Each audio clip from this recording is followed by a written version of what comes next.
국회와 청와대 소식 짚어보고 그다음에 이제 재보궐 관련 얘기로 이어가겠습니다. 어제 일부 온라인 커뮤니티에서 문 대통령 백신 바꿔치기 의혹이 제기됐죠. 접종 직전 주사기에 뚜껑이 쓰여 있는 장면이 포착되면서 논란이 생긴 건데요. 방역 당국은 정상적 절차였다며 가짜 뉴스로 인한 불안과 혼란이 생길 수 있는 만큼 경찰에 수사를 의뢰했다고 밝혔습니다. 오늘 국회에서도 본회의가 열리는 등 여러 가지 속보가 있는데요. 신혜원 반장이 관련 내용을 정리해봤습니다.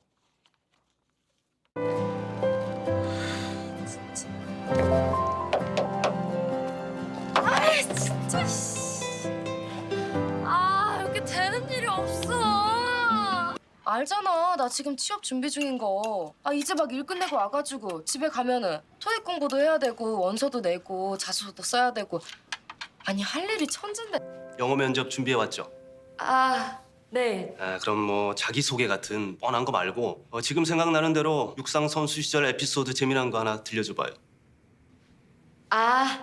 자기소개 말고요. 망했다. 영어로 자기소개만 하면 됐지 정말 별걸 다 묻습니다. 나는 왜 안 될까, 뭐가 부족할까 고심하는 취준생들에게 꼭 해주고 싶은 이야기가 있는데요. 요새 취직하기도 힘들다던데 불황 아니냐, 불황? 어? 근데 우리나라 백수들은 착해요. 시타진 줄 알아요? 지가 못나서는 줄 알고. 착한 건지 멍청한 건지. 야, 너 욕하고 그러지 마. 취직 안 된다고. 네 탓이 아니니까. 당당하게 살아.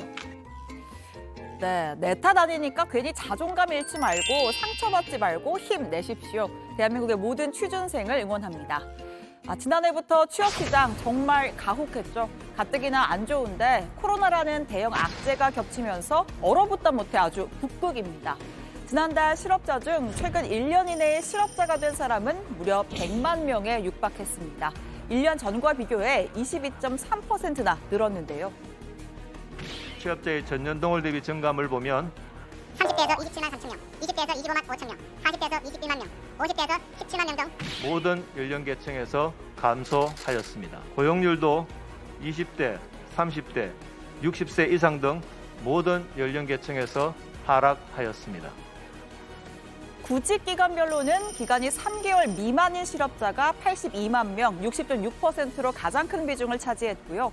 3개월에서 6개월 사이는 29.2%, 6개월 넘게 일자리를 찾지 못한 사람도 10%를 넘겼습니다. 1년 넘게 일자리가 없는 사람은 19,000명에 달했습니다. 국회에서는 4차 재난지원금융 추경을 놓고 여야의 치열한 다툼이 벌어지고 있죠. 오늘 본회의 처리를 위해 어젯밤 늦게까지 항목과 액수 조정에 나섰지만 접점을 찾진 못했습니다. 핵심은 나라 빚, 그러니까 국채 발행 규모와 2조 1,000억 원에 이르는 일자리 예산 삭감 여부입니다.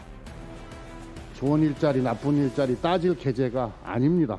이번 추경을 현금 살포용 추경이라고 가로막는 야당의 행태, 이건 국민들의 상황을 외면하겠다, 이런 뜻으로밖에 읽혀지지가 않습니다. 오늘 추경안이 통과되어야 이번 달 내로 4차 재난지원금을 지급을 할 수가 있게 됩니다. 중복 편성됐거나 효과가 없는 부분을 삭감하고 지원이 꼭 필요한 부분을 넣자고 하고 있는데 그것이 제대로 되면 빨리 처리될 수 있을 테고 9조 9천억 적자 국채를 내서 하는 것이기 때문에 그런 부분이 정리되느냐 안 되느냐에 따라서 그렇게 결정될 것 같습니다. 민주당에서는 지금 강행 처리 움직임까지 계속해서 얘기를 하고 있긴 하거든요. 민주당이 늘 힘쓰다가 망하는 것 아닙니까? 민주당은 소상공인 지원을 확대하고 농업이나 여해업 같은 코로나19 피해 분야 지원을 늘리기 위해서 원안보다 더 늘려야 한다라는 입장입니다. 그렇게 되면 최종 지원 규모는 19조 5천억 원에서 20조 원 이상으로 불어날 전망입니다. 반면에 국민의힘은 이미 중복되거나 제대로 집행이 되지 않은 일자리 예산을 포함해 이런 불필요한 예산을 깎아서 나라 빚을 줄여야 한다, 이렇게 맞서는 건데요. 합의가 불발될 경우 과반 의석을 가진 민주당이 단독 처리에 나설지도 궁금합니다. 관련 속보는 나오는 대로 전해드리도록 하겠습니다. 그래서 말입니다. 요모조모 따져보는 류반장의 R파일 코너 하나 만들어봤습니다. 그래서 말입니다. 이 내곡동이라는 곳, 그런데 말입니다. 그래서 말입니다. 다시 R파일입니다. 네, 촉이 딱 왔습니다. 북마크에 이어서 여정의 간판 코너가 될 기운이 물씬 풍기는 류반장의 알파일. 사실 예전에도 비슷한 코너가 하나 있긴 있었더랬죠. 제가 새 코너를 또 하나 준비했습니다. 정말 야심차게 오늘 아침에 급조한 새 코너, 이름하여 조것이 알고 싶다입니다. 자, 이 두 코너 모두 숨겨진 의혹을 파헤치고 팩트체킹까지 하는 아주 훌륭한 코너들인데요. 그래서 말입니다. 그런데 말입니다. 자, 이 성대모사가 훨씬 리얼한 류반장에게 한 표를 주고 싶지만 그럴 수가 없습니다. 제가 조반장에게 마음의 빚이 있기 때문인데요. 네, 죽은 코너도 다시 보자. 오늘은 조반장이 야심차게 만들고 빠르게 잊혀진 코너 조것이 알고 싶다를 들고 왔습니다. 네, 이렇게 낼름 써먹은 적이 있었습니다. 써먹은 김에 한 번 더 써먹고 조반장에게 커피 사주도록 하겠습니다. 조것이 알고 싶다. 오늘은 문 대통령의 백신 미스테리 편입니다.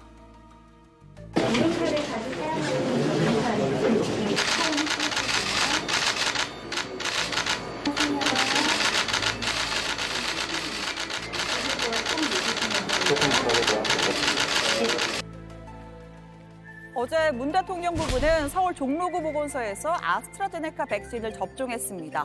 전혀 문제될 게 없어 보이는 장면인데 온라인에서 때 아닌 주사기 바꿔치기 논란이 불거졌습니다. 자, 핵심은 이건데요. 간호사가 주사기를 들고 백신을 추출한 뒤에 잠시 가림막 뒤로 이동을 합니다. 그리고 나서 다시 나와서 이 접종을 시작하는데 이때 주사기에 뚜껑, 캡이 씌워져 있죠.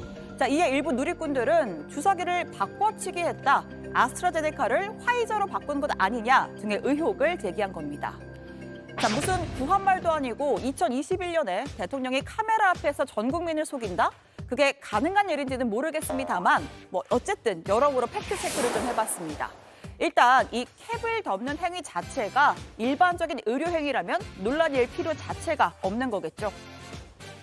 백신을 주사기에 뽑은 다음에 그것을 주사기가 그 침이 노출된 상태에서 움직이게 되면 오염의 위험성이 높아지고 주사기에 찔릴 그러한 위험성이 있기 때문에 결국에는 환자한테 그 접종할 때는 그러한 어떤 뚜껑을 닫은 상태에서 움직이는 것이 가장 일반적인 어떤 상식이라고 그렇게 생각을 하고 있습니다.